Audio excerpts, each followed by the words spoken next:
Donc, bienvenue dans ECT. Ça, c'est la page d'accueil du système ECT, qui est un système de gestion d'apprentissage et qu'on a optimisé pour essayer d'intégrer toutes les fonctionnalités nécessaires du professeur à un endroit.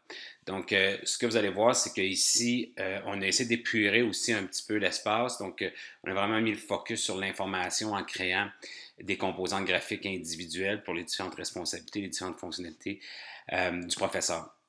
Donc, ici, on a la case nouvelle. La case nouvelle, c'est vraiment les nouvelles de type institutionnel. Donc, par exemple, les dates importantes, les événements à venir au collège et ainsi de suite. Donc, ce qui se passe, c'est que les communications, les services de communication de la cité utilisent la cité pour rejoindre les professeurs. Ici, on a l'espace employé. Donc, l'espace employé, c'est l'endroit où le professeur peut, que le professeur peut visiter pour voir les formations à sa disposition, peut maintenir des informations par rapport à son perfectionnement et ainsi de suite. Donc, tout ça est ici. Il y a des clips sur l'utilisation du système. Il y a beaucoup de choses qui se passent à l'intérieur de l'espace employé. Puis, comme vous voyez, l'espace employé, il est à même cité, donc notre système de gestion d'apprentissage.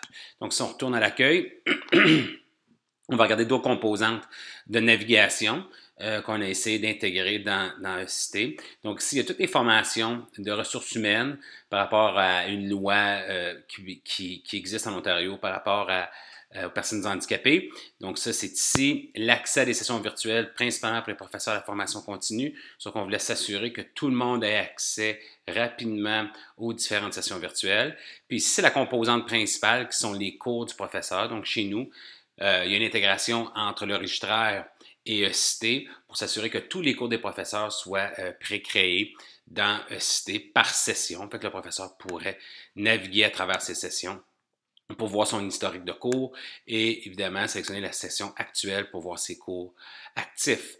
Donc, le professeur peut cliquer sur un cours en particulier et accéder à son cours. Et là, on reprend un peu la même interface, sauf que là, ici, c'est une page d'accueil de cours au lieu d'une page d'accueil institutionnelle.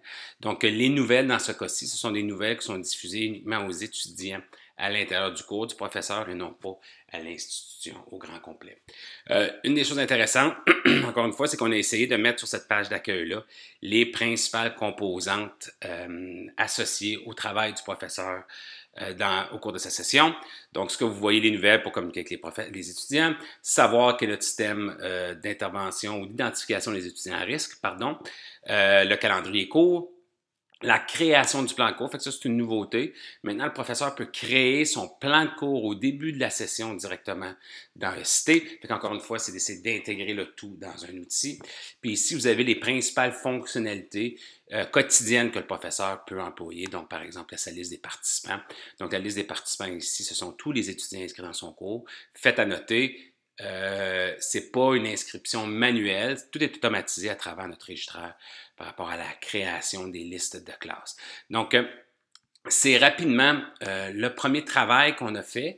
Oh, pardon, je vais retourner dans le cours. C'est le premier travail qu'on a fait par rapport à intégrer toutes les fonctionnalités dans un système, donc avoir une navigation universelle qui nous permet de faciliter, si on veut, le travail du professeur.